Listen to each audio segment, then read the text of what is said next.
तीसरा है नारद अवतार, चौथा है नर और नारायण अवतार जो बद्रीनाथ में तपस्या कर रहे हैं आज भी, पांचवा है कपिल अवतार, छठा है दत्तात्रेय जी का अवतार, सातवां है ऋषभ देव जी का अवतार और आठवां है यज्ञ भगवान का अवतार, नवां है प्रथु अवतार और 10वां है मत्स्य अवतार, 11वां है भगवान का कक्षक अवतार, 12वां है धन्वंतरी अवतार, 13वां है मोहिनी अवतार, 14वां है नृसिंह अवतार और 15वां है वामन अवतार, 16वां है श्री परशुराम जी का अवतार, परसा वाले बाबा का अवतार।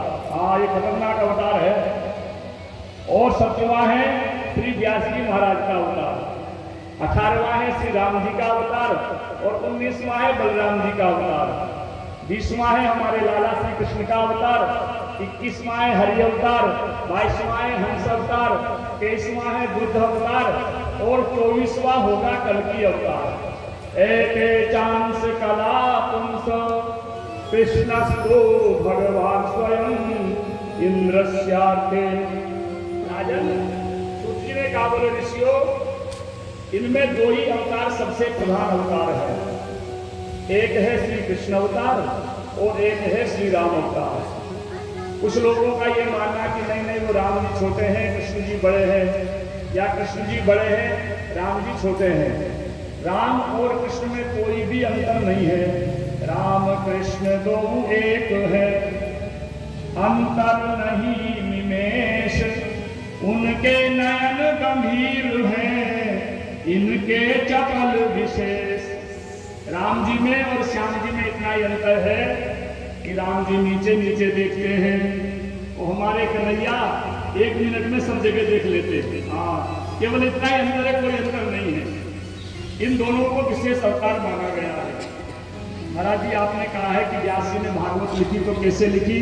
बोले सुनो, एक दिन श्री व्यास जी महाराज अपने आश्रम में उदास बैठे हुए थे। ध्यान देके सुनिए आप। व्यास जी ने सोचा, मैंने 17 पुराण लिखे, 4 वेद लिखे, फिर भी मेरे मन को शांति नहीं है।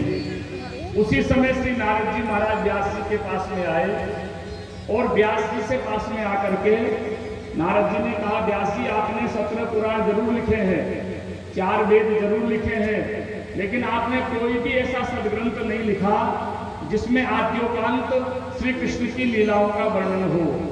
आप ऐसा करो, कोई ऐसा सदग्रंथ लिखो जिसमें आद्योपांत भगवान की लीलाओं का वर्णन हो। व्यास जी ने कहा, महाराज उम्र ज्यादा हो गई है, अब लिखने की क्षमता है नहीं है।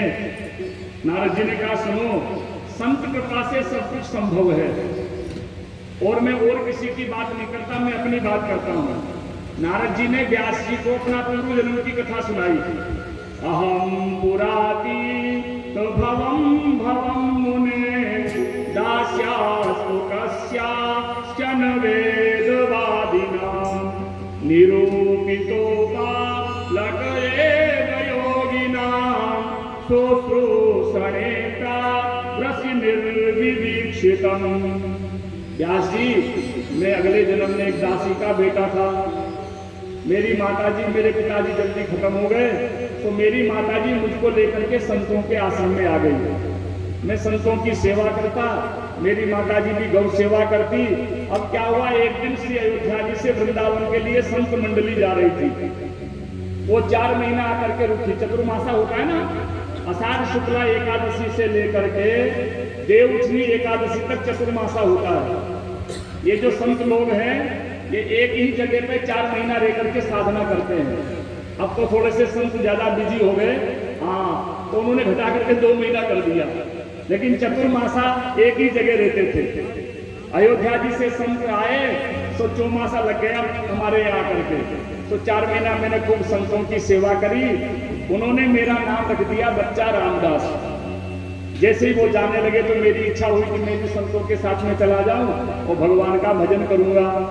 लेकिन संतों ने कहा कि बेटा, अभी तुम्हारी माताजी है, तुम्हें माताजी को छोड़ करके नहीं जाना चाहिए, क्योंकि व्यक्ति सब ऋण से ऋण हो सकता है, लेकिन माता के ऋण से कभी भी ऋण नहीं हो सकता है।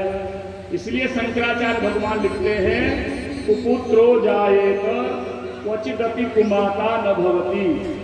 पुत्र तो कुपुत्र हो सकते हैं, लेकिन ये माताएं कभी कुमाता नहीं हो सकती हैं। बेटा अभी तुम माता जी की सेवा करो, उसके बाद में तुम भगवान का भजन करना। उन्होंने हमको एक सुंदर मंत्र दे दिया। आज नहीं होती तो मैं भी संतों के साथ में चला जाता, भगवान का भजन करता। इन माता जी के चक्कर में मैं और नहीं जा पाया। तो एक दिन क्या हुआ, हमारी माता जी गाय का दूध निकालने के लिए गई गौशाला में। एकदा निर्गदा गेहा दुहंतिम निशिगाम्पति सर्पो दशत पदास्पृष्ट प्रणाम कालनोदित। जैसे ही मेरी माता जी, हमारी माता जी खत्म हो गई, मैं खूब जोर जोर से रोया। मेरी एक आंख से ठंडे आंसू निकले और एक आंख से गर्म आंसू निकले। संतों ने सूत जी से पूछा, महाराज ऐसा क्यों हुआ? बोले गर्म इसलिए निकले कि मुझको इस बात का दुख था कि माता जी का आशीर्वाद आज वो भी छूट गया। और एक आंख से ठंडे इसलिए निकले कि आज तक माता जी के चक्कर में मैं भजन करने नहीं जा पा रहा था, अब मुझे कोई नहीं रोकेगा। हाँ, जब व्यक्ति दुख में रोता है ना साहब, तो आंखों से गर्म आंसू निकलते हैं, और जब खुशी में रोता है ना, तब आंखों से ठंडे आंसू निकलते हैं। हाँ, कभी आप रो तो देखना, पता करना सही है कि नहीं है, तब पता चलेगा कि कैसा क्या है। मुझे बड़ी प्रसन्नता हुई। मैंने माता जी का अंतिम संस्कार किया और जंगल में जाकर के भगवान का भजन किया। और आकाशवाणी